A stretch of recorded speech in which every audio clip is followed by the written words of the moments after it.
Olá pessoal, boa noite, tudo bem? Eu sou o professor Fábio Silva, coordenador do MBA em Gestão Tributária da FIPECAF.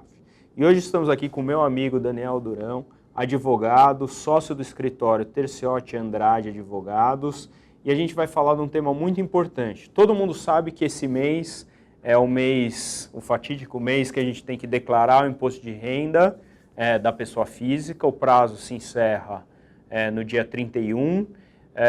Durante esses últimos 15 dias, a gente teve uma coluna no blog da FIPECAF, o blog Comunica-se FIPECAF, tratando de vários assuntos sobre a declaração de imposto de renda. E, como sempre, muitas dúvidas ainda restam. Então, a gente aproveitou para marcar esse webinar para poder tirar todas as dúvidas finais, considerando aí as últimas semanas para a declaração de imposto de renda. Daniel, muito obrigado pela presença. Obrigado a você, professor Fábio. É um prazer estar aqui, essa faculdade que eu gosto tanto. Sou aluno aqui da graduação também, advogado. Vai ser um prazer hoje poder participar desses comentários e análises para a gente fechar esse tema aí, hoje esclarecendo a dúvida de todo mundo que ainda tiver algum ponto nebuloso para ser esclarecido. Isso aí, o Daniel, aluno da FIPECAF, como ele falou, foi meu aluno, especialista em direito tributário, o que me deu uma responsabilidade muito grande dar aula para ele, mas é um excepcional aluno e a gente ficou orgulhoso de ter alunos como o Daniel. E lembrando, pessoal, se vocês forem ao blog da FIPECAF, blog Comunique-se FIPECAF, vocês vão encontrar diversas colunas sobre imposto de renda da pessoa física. Todos os dias a gente publicou um tema, até fazendo justiça, Daniel. A ideia da coluna foi do Daniel, que inclusive escreveu as colunas. Eu dei poucos pitacos ali, faço questão de fazer justiça ao Daniel. Então, vá até o blog, curta lá as colunas, tem vários assuntos muito interessantes e hoje a gente vai aproveitar aqui para bater um papo aqui descontraído sobre declaração de imposto de renda e aí a gente tira as dúvidas finais. Bom, Daniel, a gente sabe que as dúvidas são imensas sobre declaração de imposto de renda, todo mundo fica apreensivo durante esse mês, ninguém quer errar, cair na malha fina, então vamos aproveitar hoje para ajudar o pessoal a cumprir essa obrigação. E a primeira coisa que eu acho que é importante para iniciar é falar sobre a obrigatoriedade. Afinal, quem está obrigado e quem não está obrigado a declarar imposto de renda em linhas gerais? Legal, Fábio. Como você falou, dia 30 encerra o prazo para entrega aí da declaração de ajuste anual. Acho que, como a gente pontuou lá, é importante a gente falar essa questão do imposto de renda, de ter esse dever de fazer a declaração. O imposto é efetivamente aquilo que o Estado arrecada para cumprir com as finalidades dele, as finalidades de entrega à população de serviços públicos, educação, saúde. A gente sabe que a gente tem um Estado em que esses serviços públicos eles são, de certa maneira, o retorno é questionado, mas isso não é motivo para que a gente deixe de cumprir com o nosso dever de contribuir com a sociedade. Até porque o leão, ele não leva em consideração esses serviços públicos, né? A mordida é grande e tem multa também, né? Por isso que a gente precisa saber quem precisa declarar ou não. Mas acho que até o objetivo da coluna e hoje é justamente a gente desmistificar essa questão de que esse acerto de contas com o leão é algo super complexo ou uma tarefa muito difícil de ser cumprida, não é. Obviamente, tem um detalhamento que precisa ser observado, é trabalhoso, mas é possível fazer a entrega corretamente, tendo bastante cuidado, fazendo com o dever de casa com antecedência de pegar todos os comprovantes de rendimento, os comprovantes de despesa, não deixar para a última hora, o que a gente sempre fala, não deixe para a última hora, porque vira e mexe na hora da apresentação, na hora do preenchimento da declaração, a gente vê que faltou um documento, precisa correr atrás, faltou um comprovante de uma despesa médica. Então é bom já começar agora, dia 15, é uma boa data já para começar esse preenchimento. Mas vamos lá, respondendo a sua pergunta, então, o imposto de renda ele tem um rol de contribuintes que são obrigados a declarar, fazer essa declaração de ajuste anual. Basicamente, os principais são aqueles contribuintes que tiveram o rendimento acima de acima de R$ 28.559,70. Estou pegando aqui minha colinha porque os números são realmente difíceis de decorar. Então... Mas então, todo contribuinte que teve rendimentos acima de R$ 28.559,70 são aqueles rendimentos decorrentes do salário, são rendimentos tributáveis, ou aquele contribuinte que teve rendimentos isentos acima de 40 mil. E aí, isentos, a gente pode falar, por exemplo, o contribuinte que é sócio de uma empresa e recebeu dividendos acima de 40 mil no ano. Rendimento de poupança. Exatamente. Também é obrigado aqueles que possuem bens acima de R$ 300 mil. Então, ainda que você não tenha atingido aquele limite de R$ 28.559,70 de rendimentos tributáveis, ou também não tenha acima de 40 mil de rendimentos isentos, se você possui um apartamento declarado acima de R$ 300 mil, necessariamente você precisa entregar a declaração de ajuste anual. E aí também, quem efetuou operações com venda de bens e direitos, que aí pode ser a venda de um imóvel e obteve ganho de capital, precisa fazer a declaração.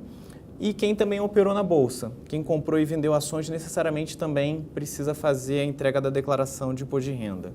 Então, é interessante notar que não é porque você não está obrigado ao recolhimento do imposto de renda que você não precisa declarar, são coisas diferentes. Então, é o caso, por exemplo, de quem tem um apartamento acima de 300 mil e não teve rendimento tributário. Você não vai ter que pagar imposto, mas você tem que fazer a declaração de imposto de renda. Aliás, Daniel, acho que é um ponto importante que às vezes é interessante notar que, mesmo que eu esteja ali no limite da isenção, faz sentido a gente declarar já para a gente ter aí um acompanhamento da evolução patrimonial da pessoa física, certo? Perfeitamente.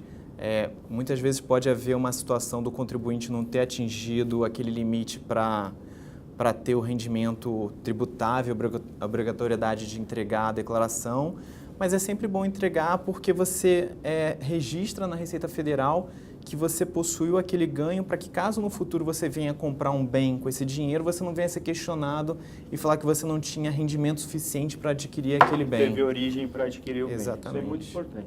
Bom, um ponto que eu acho que é fundamental a gente tratar, e isso também é uma pergunta comum que as pessoas nos fazem, é sobre faço a declaração completa ou simplificada? Acho que essa é uma dúvida muito comum. Hoje até a Receita Federal facilitou, eu acho importante, foi interessante que você colocou que a declaração de imposto de renda, ela é uma declaração, é uma obrigação acessória que causa mais transtornos pela documentação que nos exige, os nossos controles, do que efetivamente a própria declaração. Porque hoje o sistema já, ao imputar as informações, ele já diz se é melhor a declaração completa ou a simplificada. Mas é importante que a gente tenha aqui uma diretriz sobre qual que é melhor para cada tipo de contribuinte. De maneira geral, eu sei que tem muitas especificidades, o que a gente pode falar para o pessoal? Bom, a Receita Federal, ela permite que você faça essa declaração modelo simplificado ou modelo completo, né? Que se resume basicamente à adoção de um desconto padrão, que é equivalente a 20% do seu rendimento tributável, ou então você deduz todas as despesas que você teve ao longo do ano calendário. Lembrando que agora a gente está falando do ano calendário 2018, a declaração é 2019, referente a todos os fatos ocorridos de 1º de janeiro a 31 de dezembro de 2018. Basicamente, quem deve optar pelo modelo de declaração completa, ou seja, tomando as despesas que efetivamente incorreu ao longo do ano? Pessoas que possuem muitos gastos com saúde, por exemplo, plano de saúde, despesas de educação também geram abatimento do imposto de renda. Quem contribui para planos de previdência privada, especificamente no PGBL, que pode fazer uma dedução de até 12% do rendimento.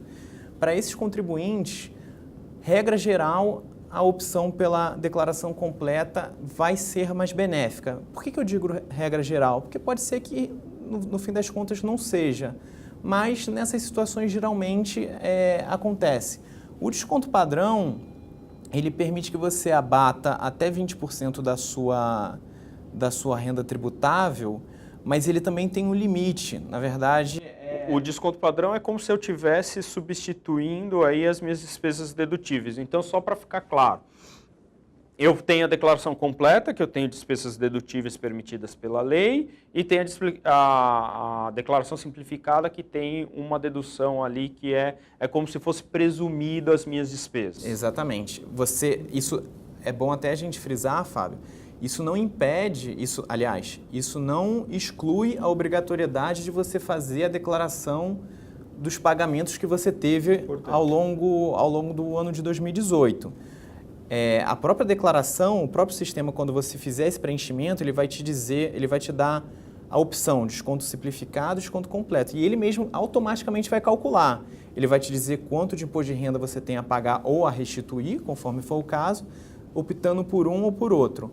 O desconto simplificado, ele é de 20% do seu rendimento tributável, mas ele está limitado ao montante de R$ 16.754,34. Ou seja, se eu ganho 100 mil reais, se eu tiver uma receita tributada de 100 mil reais, eu não vou ter um desconto padrão de 20 mil. Eu vou estar limitado a esses 16.700 e pouco. Isso, perfeitamente. Então, esse é um dos pontos também que dá para se ter um critério balizador do que vai ser melhor. Necessariamente, se você tem despesas dedutíveis que são superiores a 16.754,34, você vai estar numa situação melhor optando pelo desconto completo.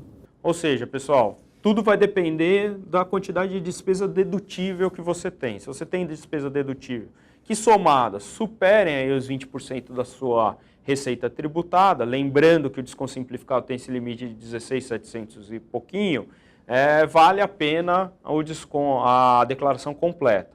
Agora, vamos supor que eu tenha ali só despesas de saúde de R$ 2.000 no ano e a minha receita tributável foi R$ 100 mil, ou seja, eu tenho um desconto na declaração completa de R$ 2.000. Aí com certeza vale a pena a declaração simplificada. Então depende das despesas dedutíveis. Agora, já que a gente está falando de despesas dedutíveis, vamos exemplificar aqui para o pessoal quais são essas despesas dedutíveis, ainda que não seja de forma exaustiva, mas algumas despesas dedutíveis. Você mencionou despesa de saúde. Despesa de saúde não tem limitação. Não tem limitação. A despesa de saúde geralmente é a despesa que gera o maior abatimento no imposto de renda. E por gerar, obviamente, o maior abatimento no imposto de renda, geralmente é aquela que também chama mais os olhos da Receita Federal. É que geralmente traz mais cruzamentos de informações e acusa, às vezes, questões relacionadas com malha fina, quando tem, de repente, deduções a maior do que efetivamente ocorreu, ou quando se digita um número errado. Isso é muito comum, principalmente com despesas de saúde. Despesas de saúde entra tudo. Plano de saúde, consultas médicas, cirurgias que tenham sido feitas. O que não costuma entrar em despesas de saúde? E aí eu vou até falar que para mim foi surpresa, como eu tenho um bebê, você também tem, a gente acabou percebendo que vacinas não entram. Exatamente. E vacinas são coisas caríssimas, principalmente para quem tem criança pequena. Então, despesa de saúde, vacina é uma das coisas que não está incluída como possibilidade de dedução. Nem remédios.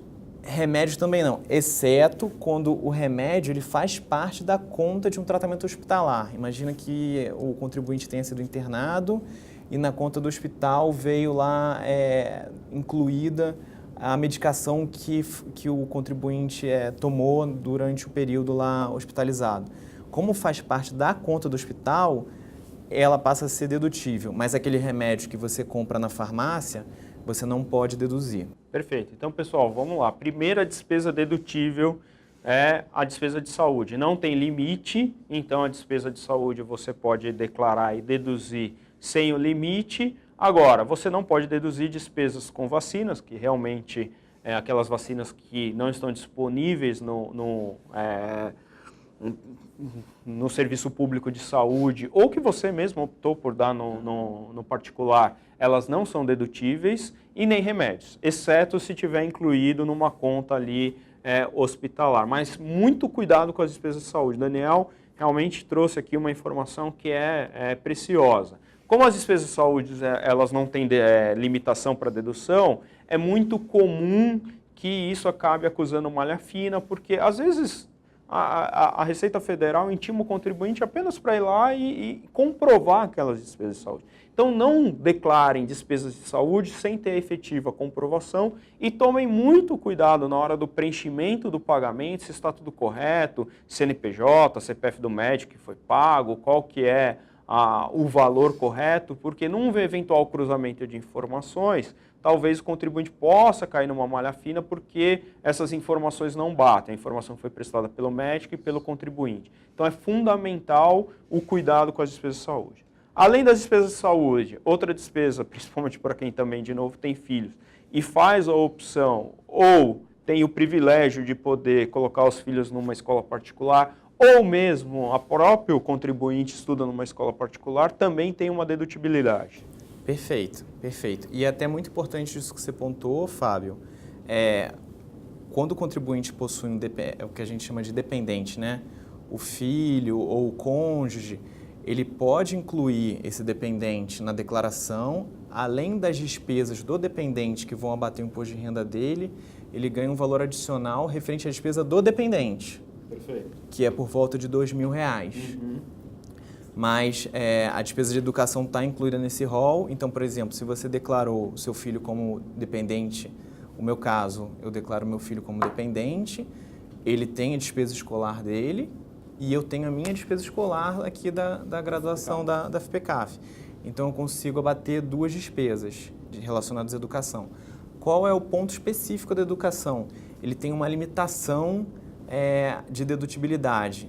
E esse valor é consideravelmente baixo. Se a gente for pensar numa educação particular, realmente o contribuinte não vai conseguir abater tudo aquilo que ele pagou no ano. Ou seja, ao contrário das despesas de saúde que não tem limitação de dedução, as despesas com educação têm uma limitação. Isso é bastante questionável, tem ações judiciais discutindo isso, se é correto, se é constitucional, se é legal a limitação da dedução das despesas de educação, mas aqui a gente precisa pontuar aquilo que a Receita Federal e a legislação hoje em vigência vai considerar dedutível ou não. Apesar de que o contribuinte pode questionar isso judicialmente, o fato é que hoje a gente tem limites. Isso. Só para esclarecer o pessoal, Fábio, eu estou abrindo aqui para ver os números.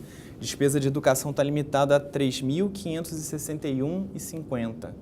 Se a gente for pensar mensal, é cerca de R$300 por mês. Exato.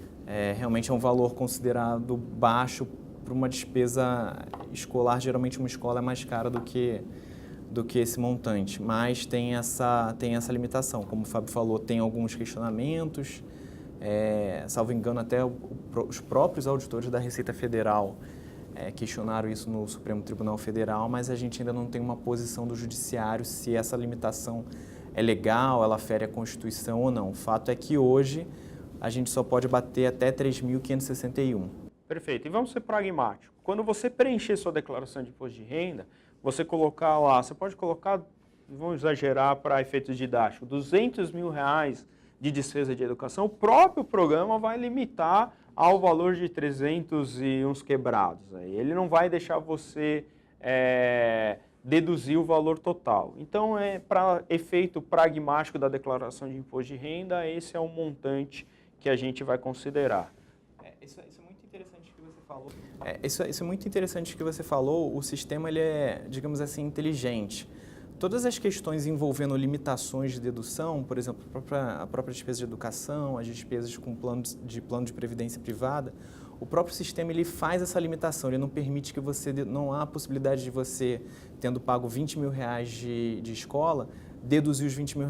O sistema não permite, ele é travado. Automaticamente há esse corte para o limite máximo permitido. Perfeito. Outra dedutibilidade que existe é a dedutibilidade que você comentou do dependente. Então, eu posso colocar como dependente a minha esposa, pode colocar esposo, filhos como dependentes, e existe também uma limitação dessa quantia. Agora, um ponto que é fundamental, além da limitação da dedutibilidade do dependente, acho que uma coisa que é importante a gente falar para o nosso amigo internauta, Daniel, é a respeito do dependente, porque as pessoas têm às vezes, a noção equivocada de que vai colocar o dependente na declaração, então ele vai ter uma dedutibilidade desse dependente. Mas se esquecem que quando eu coloco um dependente na minha declaração, a receita eventualmente tributável que esse dependente tem se soma à minha, certo? Certo, perfeito. É por isso que a gente sempre recomenda fazer as simulações com bastante antecedência. Como o próprio sistema ele calcula o imposto, a restituição a receber do contribuinte, vale a pena simular diversos cenários. Por exemplo, se vale a pena você e sua esposa declararem individualmente sozinhos, ou se vale a pena vocês fazerem uma declaração conjunta, se é melhor que o filho conste como dependente na declaração da mulher ou na declaração do homem. Como o Fábio falou, quando você declara alguém como dependente, você traz com isso todas as despesas, mas também os rendimentos. Então, pode ser que dentro daquela tabela progressiva que existe da tributação, você trazendo os rendimentos do seu dependente, você fique numa faixa de tributação menos vantajosa. Isso acaba impactando no imposto de renda, um imposto de renda a pagar maior do que aquilo do que você teria se tivesse separado. Bom, vou dar um exemplo bastante didático para vocês. Imagine que a pessoa receba até R$ 1.900, ou seja, ela está na faixa de isenção. Então, eu recebo R$ 1.900 por mês, minha esposa R$ 1.900 por mês. Ou seja, se nós fizermos as nossas declarações separadas, os dois estão isentos do imposto de renda porque estamos numa faixa de isenção. Se eu declarar ela como minha dependente ou, ao contrário, ela declara que eu sou dependente dela, essas duas receitas vão somar. Então, vamos imaginar aí, fica R$ 3.800 no mês, eu já não estou mais no limite de isenção, eu já estourei a faixa de isenção e a nossa receita, que vai ser considerada em conjunto, passa a ser tributada. Às vezes, a dedutibilidade que eu tomo do dependente não vale a pena considerando essa tributação. Exatamente, exatamente. Por isso que vale muito a pena fazer com bastante calma, simular todos os cenários possíveis e aí optar por aquilo que vai trazer a máxima eficiência em termos de imposto de renda para o contribuinte. Então, pessoal, essa dica é muito importante sempre que você estiver considerando. Lógico que se você está incluindo um filho dependente, um filho pequeno que não tem receita, aí não tenha dúvida que vale a pena. Pode ser que não vale a pena porque somado a todas as despesas dedutíveis não atinja o teto da declaração simplificada. Mas considerando que ultrapassa esse teto, um filho pequeno ou um cônjuge que não tenha receita, vai valer a pena. Agora, se essa pessoa tiver receita, tem que tomar cuidado, vale a pena fazer algumas simulações. Daniel, outro ponto que é uma dúvida muito comum é sobre os planos de previdência. Que a gente sabe que tem, basicamente, genericamente, dois tipos de plano de previdência mais comum, que é o PGBL e o VGBL. E é muito comum, eu já vi várias vezes durante a minha carreira, as pessoas fazendo uma confusão a respeito da dedutibilidade desses dois planos de previdência. Acho que é importante a gente esclarecer isso para os nossos ouvintes. Legal. Bom, basicamente as diferenças de PGBL e VGBL se dão no momento da declaração, do momento do pagamento, né, da contribuição que é feita anualmente e no momento do resgate. Essas diferenças cingem-se mais ou menos a... No momento que você efetua o pagamento, o PGBL te permite deduzir até 12% do seu rendimento tributável na sua declaração. Então, por exemplo, imagina que você, contribuinte, teve rendimento de R$100 mil. Você pode deduzir na sua declaração de imposto de renda até R$12 mil que você tenha contribuído a título de PGBL. No VGBL, isso não é possível. Porém, em contrapartida, enquanto que no VGBL você vai, quando do resgate, tributar somente aqueles rendimentos, aquele acréscimo que você teve das contribuições que você fez ao longo da sua vida, o PGBL no resgate você vai tributar todo o montante que você resgatar. Perfeito. Então, basicamente essa é a diferença. E é muito importante também o contribuinte ter essa noção para que ele possa fazer o planejamento financeiro dele de longo prazo. Embora o PGBL você vá tributar tudo lá na frente, é muito comum que você consiga obter um ganho em razão da sua dedutibilidade em determinada situação ser maior do que aquilo que você vai pagar de imposto de renda quando do resgate. Exemplificando, imagina que o contribuinte esteja na faixa máxima do imposto de renda, de 27,5%. Quando ele contribuir com o PGBL, ele vai poder deduzir o equivalente a 27,5% dos 12% que ele contribuiu. Imagina que ele fique no tempo máximo de contribuição, faça o resgate depois de 10 anos. Ele vai ficar com aquela alíquota mínima de 10% quanto ao resgate. Então, basicamente, nessa situação, você vai ter um ganho de 17,5%. Isso, inclusive, a gente nem gosta de falar que isso é um planejamento tributário, né? Uma opção é um fiscal. Comportamento induzido pelo exato. próprio Estado. O próprio Estado te dá um benefício para que você seja previdente e salve recursos para o momento de sua terceira idade, da velhice, quando você efetivamente precisar disso. Então, vale muito a pena fazer esse exercício também para quem tem renda tributável e necessariamente vai optar pela declaração completa. O PGBL é bastante indicado. Para quem não tem renda tributável, por exemplo, recebe rendimentos que são isentos e não vai pagar imposto de renda, aí o VGBL realmente se torna uma opção melhor. Então veja, pessoal, esse é um ponto muito interessante. Eu julgo que a questão da investimento em PGBL e VGBL é uma das coisas mais importantes que a gente tem na declaração da pessoa física. Então, imagine que eu tenho um contribuinte que receba R$10.000 por mês. Então, o PGBL vai permitir que 12% dessa receita, ou seja, R$1.200 por mês, seja considerado despesa dedutível. Ou seja, você não vai pagar imposto de renda sobre esse montante de R$1.200 se você contratar um PGBL de R$1.200 por mês. Então, o que vai acontecer? Você vai ter um abatimento desse montante na sua declaração de imposto de renda, porém, vamos imaginar que você, durante um ano, você aplicou no PGBL, ou seja, vai dar aí mais ou menos 12, 14 e pouco, quase R$15.000 no ano.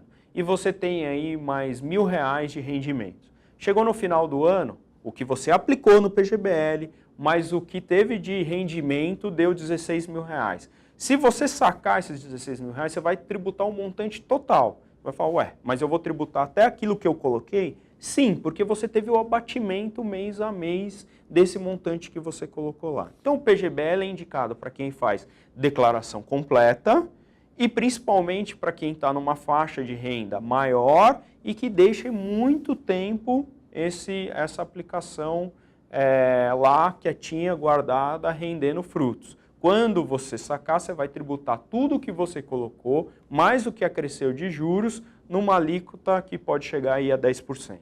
Agora, para quem está acostumando, tem pouca despesa dedutível, costuma fazer a declaração simplificada, não faz o menor sentido você aplicar no PGBL. Por que não faz o menor sentido? Porque você não vai tomar dedutibilidade desse montante que você coloca mês a mês, e ao final, quando você resgatar, você vai tributar tudo, o que acresceu mais o que você colocou. Então, nesses casos, é melhor você optar pelo VGBL, porque o VGBL, nessa hipótese, por exemplo, de você colocar R$1.200 por mês, e ao final do ano você colocou lá R$15.000, e acresceu 1.000. Então, você tira 16.000. O que vai ser tributado? Só o 1.000 do acréscimo patrimonial, perfeito? Perfeito. E, por exemplo, Fábio, contribuinte, às vezes a gente recebe consulta. Eu ganho, por exemplo, 10.000, posso abater até 1.200, mas eu quero contribuir todo mês com a minha previdência em 2.000.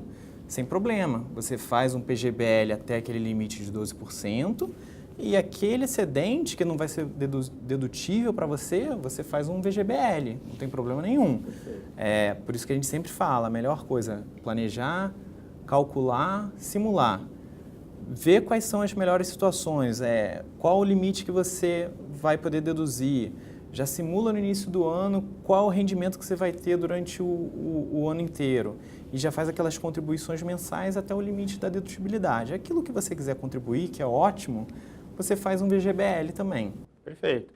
E isso é um erro comum. Eu já vi pessoas que tiveram um gasto enorme de imposto de renda porque fizeram um PGBL fizeram o resgate muito cedo, ou seja, não se beneficiaram da alíquota que é regressiva, quanto mais você deixa, menor é a alíquota, porque não se planejaram financeiramente ou tiveram ali uma necessidade momentânea e precisaram sacar o dinheiro, e além de tudo estavam fazendo a declaração simplificada, ou seja, tiveram um prejuízo enorme aí, tributando não só o ganho, mas tributando aquilo que colocaram. Então esse é um ponto que eu considero fundamental. Fábio, perfeito, exatamente o que você falou. O PGBL e o VGBL são instrumentos para que sejam guardados por muito tempo. Você pode optar, quando você faz a adesão desses planos de benefício, pelo resgate pela tabela regressiva. Essa tabela ela permite que você resgate passado um prazo superior a 10 anos daquele montante que você contribuiu, com uma alíquota de 10%. Só que esse dinheiro ele precisa ficar guardado lá durante esse prazo. Não pode ser um dinheiro que, numa eventual emergência, você vai precisar resgatar. Porque se você fizer o resgate antes de 2 anos, você vai pagar um imposto de renda tido na fonte de 35%. E aí o seu planejamento financeiro ele foi todo para o espaço. Então, tem que ser um recurso que realmente você vai deixar lá para o fim da sua vida. Não é algo que você fala, eu vou guardar agora o PGBL, mas eu estou pensando aqui depois de 2 anos, eu estou pensando em usar esse dinheiro para comprar um apartamento. Não é esse o propósito. O propósito realmente é guardar para você ter um rendimento no futuro quando você já estiver aposentado. Então, veja, como você disse, comportamentos que acabam sendo induzidos, né? E aí a gente tem que tomar cuidado. Não adianta você colocar todo o seu dinheiro no PGBL e amanhã você tem ali um problema, todo mundo sabe que a gente pode ficar sujeito a algum problema, a saúde, algum investimento que a gente queira fazer momentâneo, e aí saca o valor do PGBL e tem uma alíquota muito maior do que a gente teria se tivesse aí na poupança, ou que é isento, ou num plano de previdência VGBL, ou até num investimento, título público ou outra coisa. Isso é muito importante. Então, uma coisa que também é comum as pessoas terem dúvidas. Doação fica sujeito ao imposto de renda ou não? Então, por exemplo, eu dou para alguém, ou melhor, você doa para mim, acho melhor. Daniel resolve doar para mim R$100.000. É tributado? Não é tributado? Quais são os cuidados? Precisa declarar? O que a gente precisa fazer? Precisa. Doações também são obrigatórias de serem declaradas na declaração de ajuste anual. Regra geral, doações aqui para residentes no Brasil, entre pessoas que moram no Brasil, não são tributadas pelo imposto de renda, mas são tributadas por um imposto estadual, que é o imposto sobre transmissão causa-morte, né, que é da herança, e doação. E aí vale a pena olhar a legislação estadual também. A gente tem diversos estados no Brasil, cada um tem a sua legislação específica, mas aqui especificamente São Paulo, ele estabelece um limite mínimo para que seja tributado a doação. Salvo engano, é por volta de R$60.000 hoje. Isso é um pouquinho maior, porque é pelo FIR, né? Isso, então, vai sendo atualizada. Quase 65 mil. Mas essa isenção é do ITCMD, deixar claro, não é do imposto de renda. Não, o imposto de renda, a doação não configura renda. Então, para quem recebe, não é um rendimento tributável. Você, inclusive, declara ele na parte de rendimentos isentos. Para quem doa, existe a possibilidade de deduzir, mas são em algumas situações específicas. Quando você contribui, por exemplo, para fundo de criança e adolescente, fundo de idoso, tem um benefício também relacionado com cultura, com cinema, com incentivo ao esporte.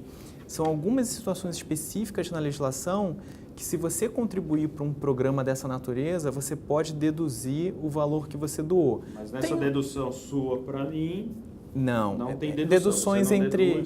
E eu não tributo. Exatamente. Deduções entre pais e filhos, que são muito comuns, marido e mulher. Essas doações não são tributadas, mas também não geram nenhuma dedutibilidade.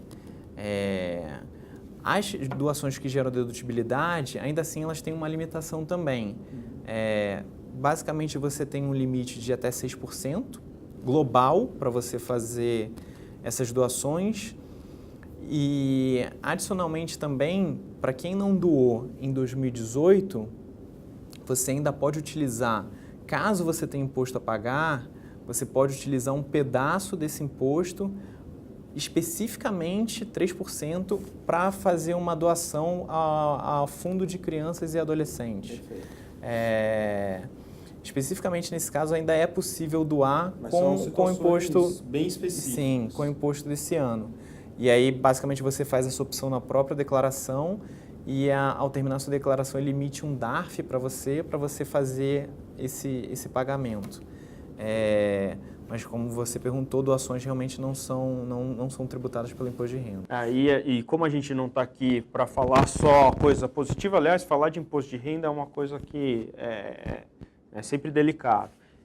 Mas tem um ponto que eu considero importante, Daniel, a gente alertar o nosso amigo internauta a respeito das doações. É muito comum as pessoas declararem doações. Então, às vezes, eu recebi doação do meu pai, eu recebi do meu filho, do meu tio. Tem que lembrar, pessoal, a doação precisa constar nas duas declarações. Consta de quem fez a doação, consta de quem recebeu. Que é para não correr o risco da Receita Federal chegar lá, Fábio, você declarou que recebeu uma doação do Daniel, o Daniel não declarou essa doação. O que aconteceu aqui?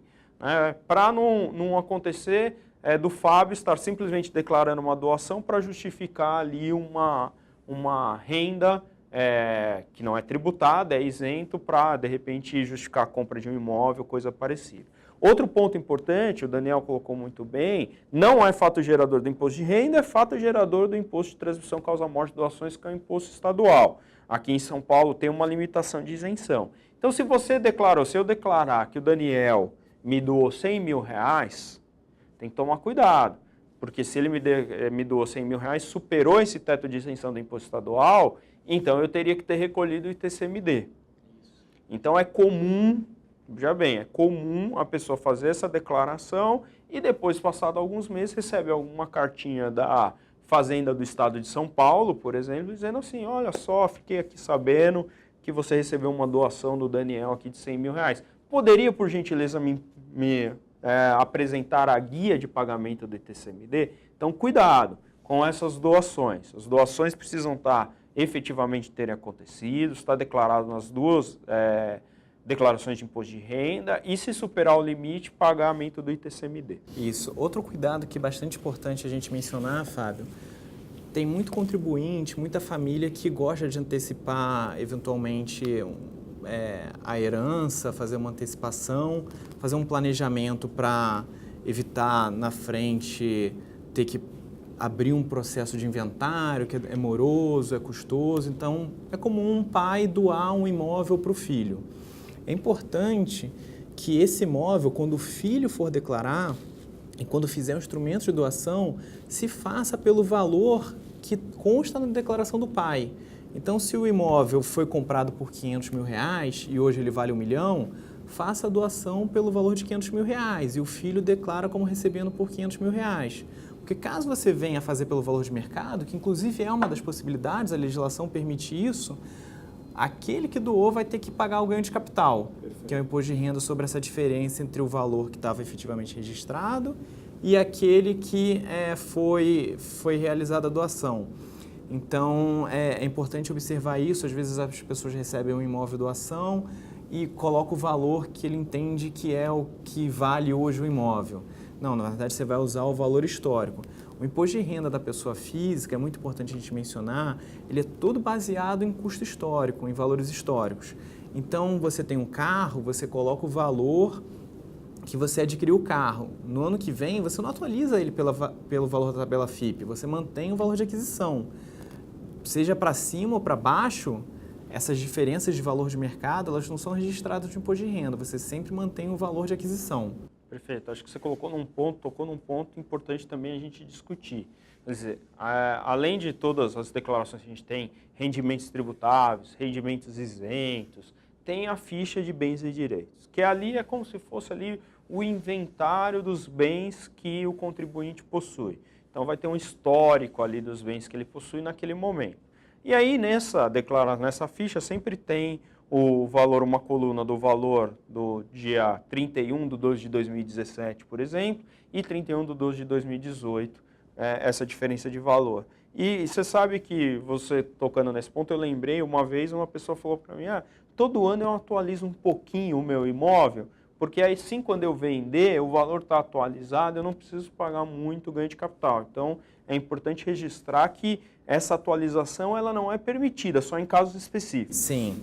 Existem algumas situações, especificamente imóveis, existem algumas situações que você pode efetuar a atualização do valor. Nem exatamente atualização, mas são valores que foram acrescidos ao imóvel. Por exemplo, se você fez uma reforma, você fez uma nova pintura, você adquiriu móveis planejados, aquelas situações em que o valor gasto no imóvel vai ficar ali no imóvel.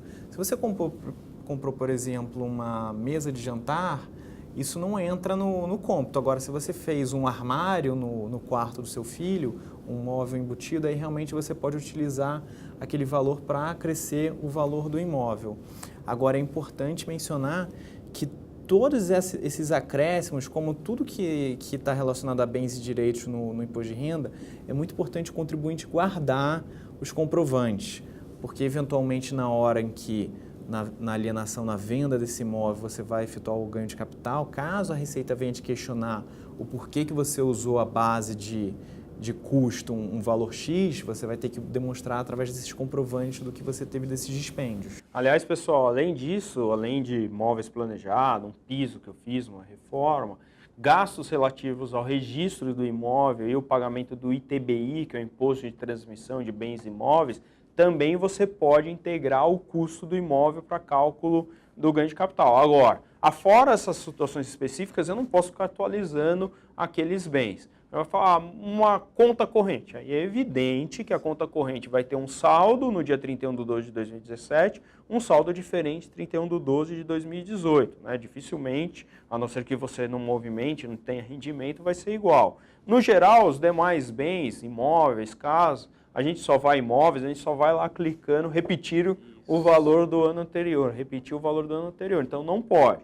Agora, alguém pode falar assim, não, mas eu ouvi dizer que tem uma atualização monetária. De fato, existe. A própria lei traz que quando eu vendo um imóvel, eu tenho um cálculo de correção monetária, que não é uma correção de acordo com a inflação, uma correção que o próprio legislador optou, que atualiza o valor do imóvel. Mas na sua ficha de bens e direitos, permanece o mesmo valor. Isso é fundamental.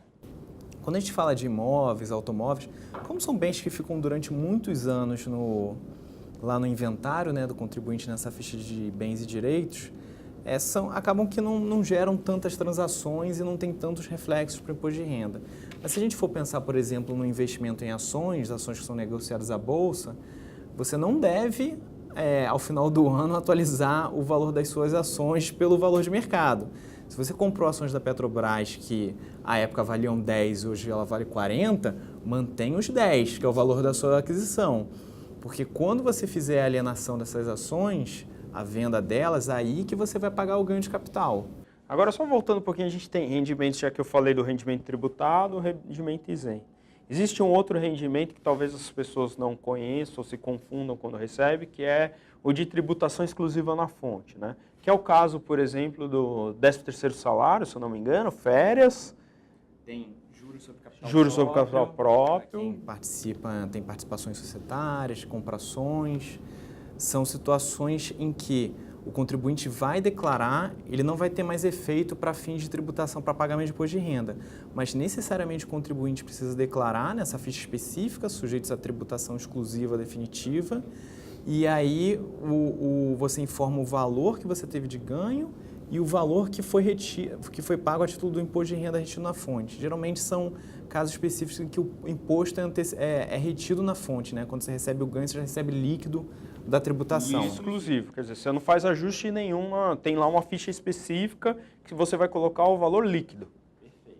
Então aquele valor não entra para a sua tributação, porque já foi tributado, e aquele valor que foi antecipadamente tributado também não faz ajuste. Muito bom. Eu acho que a gente poderia verificar se há perguntas dos internautas, a gente falou de diversos assuntos, podemos tratar de outros, mas é legal também a gente conferir as dúvidas do nosso internauta, porque afinal de contas, certamente nesse momento o pessoal ainda tem bastante dúvidas. A gente tem uma pergunta do Instagram, da Carolina.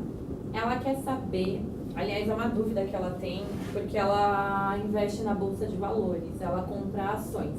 Porém, o investimento que ela faz é muito maior do que a renda dela. Ela está perguntando se tem problema quando ela for fazer a declaração. O investimento, bom, se eu entendi bem, ela faz mais investimento do que a renda, quer dizer, aí...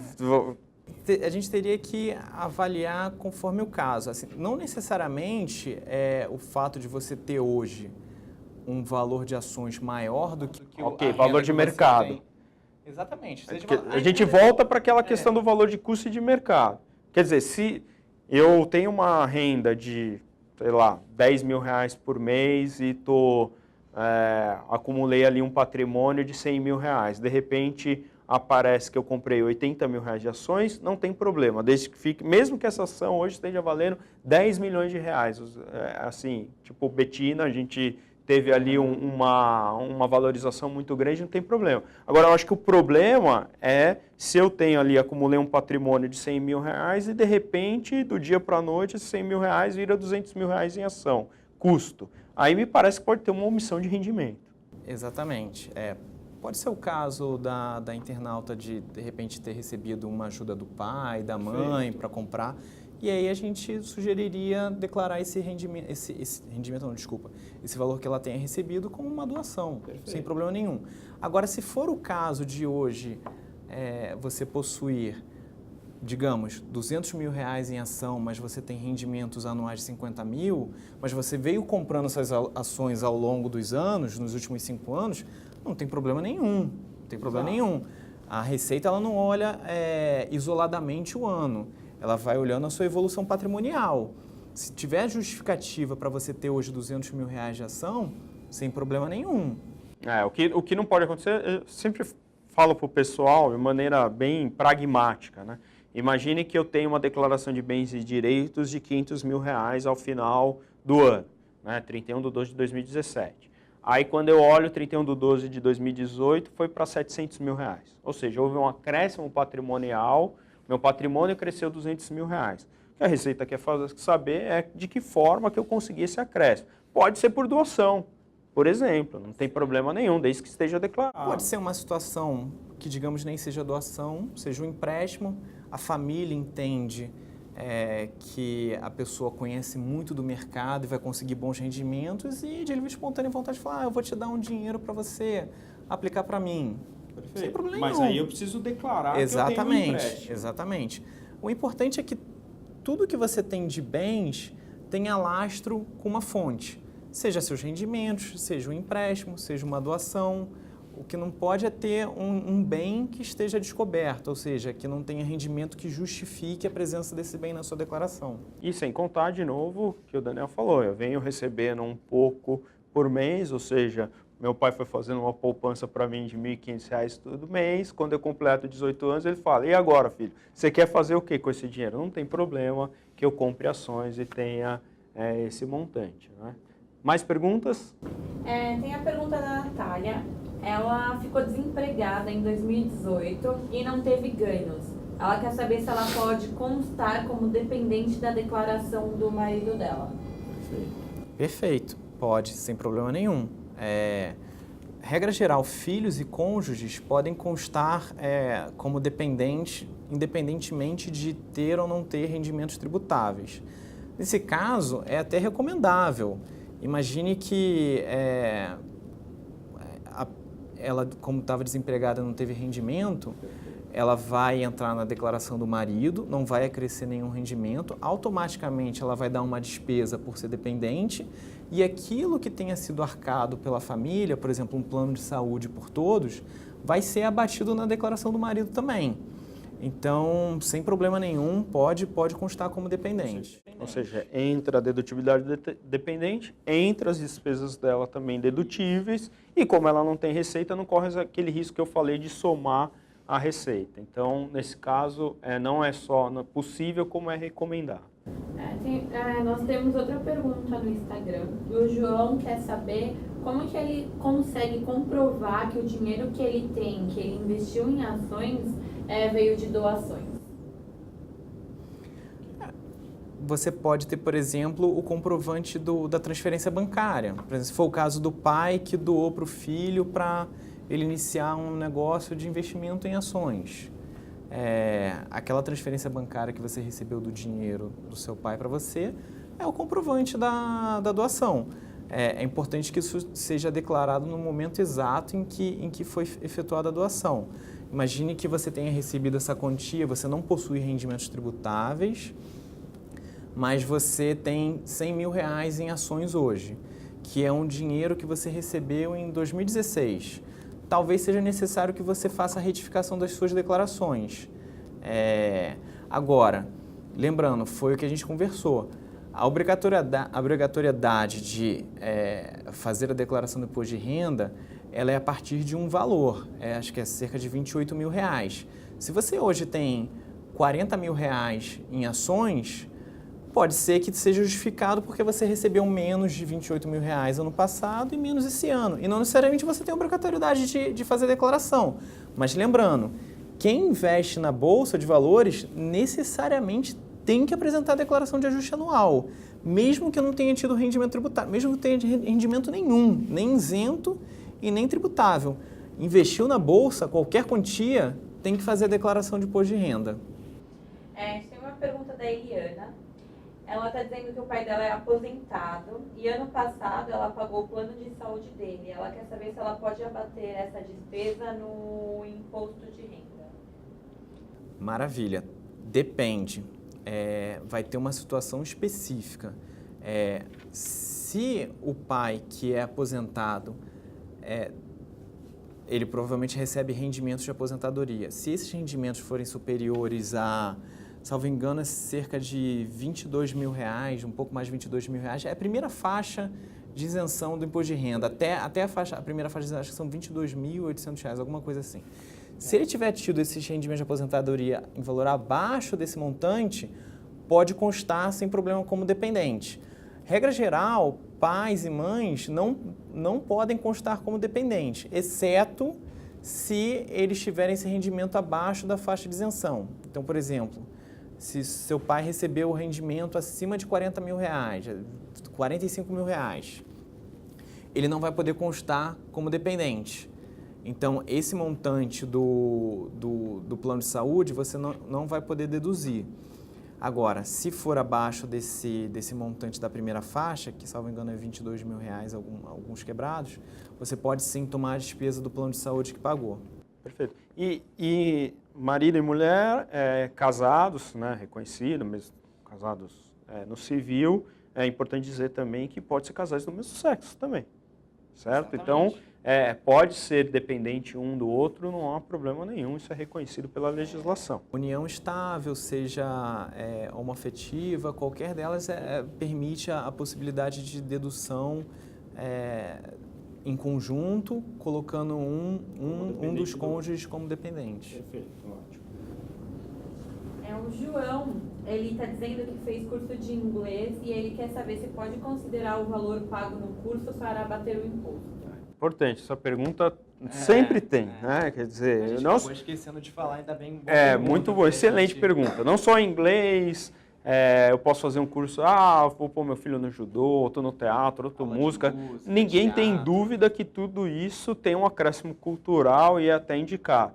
Agora, e aí, o que o governo pensa disso? Infelizmente, educação realmente é um dos temas que para mim, causa maior estranheza, justamente porque é um tema importante, é importante que as pessoas tenham esse dispêndio e se aprimorem, se aperfeiçoem, mas infelizmente, para fins de imposto de renda, a gente não tem um incentivo grande nesse campo.